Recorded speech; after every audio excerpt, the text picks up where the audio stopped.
Hello and welcome to a new Marvel Rivals slash Overwatch 2 video. Today I'm just going to share some thoughts regarding both games and why I think Marvel Rivals is good for Overwatch 2. A few days ago I was playing Overwatch 2 on stream, link is going to be in the description box if you want to join us, and I got a few comments of why playing Overwatch when it's so painful and there is a better game out there. My honest response was because I'm having fun. Oh, we're keeping it, we're keeping it, we're keeping it, we're keeping it, we're keeping it, we're keeping it, we're keeping it. Fireball. Marvel Rivals has been officially out for about 2 months and it seems everyone is playing it, right? But why? In general, gaming nowadays is in a tough spot. It feels like nothing hits the same way. PvP games are a sweatfest, and for most gamers that only enjoy PvP experience, it can be definitely a lot. Casual players probably are the ones that suffer the most. You're just trying to chill after a long day of work, you load your favorite game, and want to have fun with your friends, just to get destroyed, teabag, and even call names by random strangers. That on its own is a social effect to study, but I will leave that for another video.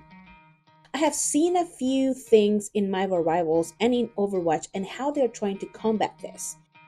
In the most recent post of Defense Matrix says, while we can't wait to see your next awesome Diva Bomb, 5k or swoop in and save your team with a well-placed immortality feel, you should never take out on your teammates when things don't go right. It's okay to be critical and provide feedback, but insulting and harassing your fellow players, regardless of a language used, will result in your account getting action. If you encounter players who are being disruptive, always remember to report them as soon as you can to help our system catch behavior faster. Remember, you can now report directly from the scoreboard with just a few clicks. Marvel Rivals reporting system is almost the same. I have reported a few people for either an inappropriate name or because they are using offensive language in chat, and I have gotten the message, thank you for reporting and making our community safer. So both games are definitely working in making overall the experience for everybody a pleasant one. The other thing that I noticed, and honestly it completely went over my head, is that you can't crouch in Marvel Rivals. Somebody actually point out that maybe they are doing it so people cannot teabag on other players, which totally makes sense. The hero shooter experience that Blizzard was able to create, it has been extremely hard to replicate. How many hero shooters have been released since 2016 and have failed or just kept a different audience? I remember when Valorant launched, I was so excited about it. I couldn't wait to try it because the way the game was presented, I was like, oh my god, it could be like Overwatch. And I had fun playing Overwatch, but I was just looking for see what else was out there. For me, Valorant was so boring. Hiding behind walls and the games took forever. It was definitely not for me. However, I am glad that the game has been able to find their own audience and has been running since 2020. It was the same with Apex. Despite of that game being a battle royale game, it could have been considered a team game at least when it originally released, as you could only play in trios. The one goal was being the champions. Each legend had their own kit and has different abilities that can enhance their teammates and combine those abilities with one goal: be the champions of the arena. I tried Apex, and although it was fun, it did not have the it factor that made me want to come back. There were some other games that sadly didn't even get a gracious period, like Concord. We all know what happened with that one. Sony shooter game Concord is shutting down after just 2 weeks. It cost $400 million to release this game for 12 days. It seems that nowadays, the free-to-play model is a recipe for a game to succeed. But is that enough? Not really, but definitely helps. Marvel Rivals is so successful because it combines the easy access of free-to-play plus characters that we all love and grew up with. It's fairly easy to pick. I will say easier than Overwatch, and that is a huge deal because the learning curve for Overwatch can be pretty high and can make people stop playing. And if people don't play the game, They might find their own audience, but not big enough to make the amount of revenue the company wants. A clear example of this is Fortnite. A lot of players are stopped playing because the skill gap between builders and no builders got so wide that people moved on to other games. Eventually led Epic to release Zero Bells, which captured new players and brought all players back. Then they released OG and so on. Remember, at the end of the day, what companies want is for you to play the game, especially if it is a free-to-play game, because you will spend money on pretty pixels. We all have done it. You just want to have fun, and if you really don't care about comp, Marvel Rivals is a great game to pick, and move on once you're done. I can smash all my buttons and still do things and have fun. Nisa, you're better at this game than me. You were doing most of the work. That's because my strategy is just to smash all the buttons. I need a smash button emote. That I do. Sometimes I feel like I am playing a fighting game depending on the character, like if I'm playing Injustice or Mortal Kombat.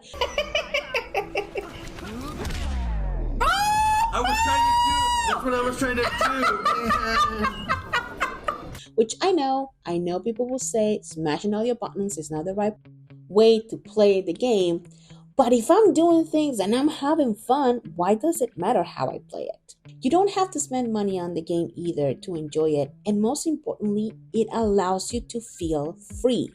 I don't know how long Marvel Rivals was in development, but they certainly took notes from all the mistakes that Overwatch/Blizzard did, and they are refusing to change because they know that a combination of those things is what affected Overwatch player base. They have an easy path to what the community wants. Number one, all heroes are available to play without any restrictions, compared to Overwatch 2 that took a long time for them to give player base access to all heroes. And honestly, you cannot access to all heroes yet. You actually need to complete some hero challenges to access to some others, so I don't know what's up with that. Their battle pass is available for you to complete at your own pace, which is huge because you don't feel the need to rush before the season ends. They are refusing to implement a role queue despite part of the community complaining of the lack of role fields. But let's face it, role queue is what drove a lot of people away from Overwatch. Don't get it twisted. Overwatch has done their own share of things for the community to be driven away, and I won't go into that because it's not needed. But I will say that NetEase is not the greatest company either. However, it seems they are taking their time with Marvel Rivals. In the last 2 months, any new player could have acquired a bunch of free skins from Spider-Man, Penny Parker, even one for the new hero release, Invisible Woman. All you have to do is play ranked and get to gold to get that skin. This is huge for a free-to-play game. Fortnite, for example, took a long time before they decided to release a free skin. We got gliders, backplanes, pickaxes, but a free skin, it took a while for them to decide to release, and now it's a common practice with different things. Reboot a rally, reboot your friends, different things that they have done. Other things that I would like to point out is that they don't seem to have an MMR, or so they say, which for casual players can be rough. I have also seen a few videos of how there is a theory that they have bots, which is not 100% confirmed, but I think it might be possible. I mean, with no skill-based matchmaking, it can be rough at times, and fighting bots after a number of consecutive losses will make you want to keep playing the game. Again, I don't know if this is true, I'm just saying it makes sense. There is also a very interesting video made by Korvynah. I don't know if that's the right way to say it, and I apologize if I butchered the name, but it goes deep into how companies study our behavior in PvP games so we can quote-unquote have fun, keep playing the game, and spend money and hours on it. I will leave the video in the description box, and I highly recommend for you to watch it. The interface is something that I don't personally like. I kind of have gotten used to it, but there are a lot of things that I still hate.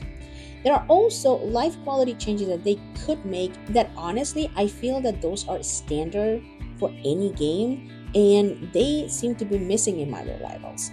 Saving your settings for volume, it's one of them. Every time I access the game, my ears bleed. It's so freaking loud. No cross progression, among other things. And despite of what most people say of how good they are doing with so many updates, the roadmap of 2 heroes per season and maps, let's be real. They have it so easy. They have a full roster of heroes ready to go, along with locations for maps, because of the IP that they own. That, compared to Overwatch that develops their own heroes and location, there's no comparison. The community is also something that has a huge impact in both games.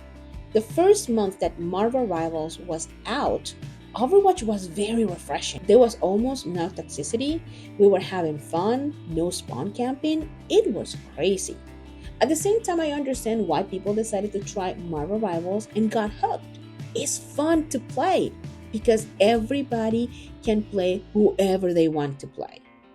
But the why playing Overwatch when Marvel Rivals exists is getting old. People is gonna play what they want to play. For some, Marvel Rivals don't hit the same way. I think I miss my wife. To others, they can actually thrive more in Marvel Rivals, and that's okay too. And the reality is, Marvel Rivals is needed to coexist with Overwatch because they have been able to do what no other game has been able to. Truly give them a run for their money and force them to step up their game. We are slowly seeing changes, and we will see more of those changes probably on February 12th, which is the date Overwatch 2 set for their Spotlight announcement. They say that there will be incredible changes of how the game is played, and that they are having content creators to try the new gameplay. I don't want to speculate or get hopes up, but I will watch and see how they are responding to the current state of the game and the competition that Marvel Rivals has started against them. It might take a while for more to happen, but without Overwatch, Marvel Rivals wouldn't exist. Let's not forget about the PvE Marvel Avengers game that a lot of people was waiting for because of what happened with the PvE of Overwatch.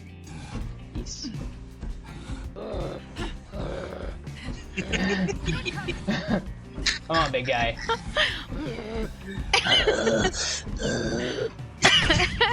I can't even make that sound.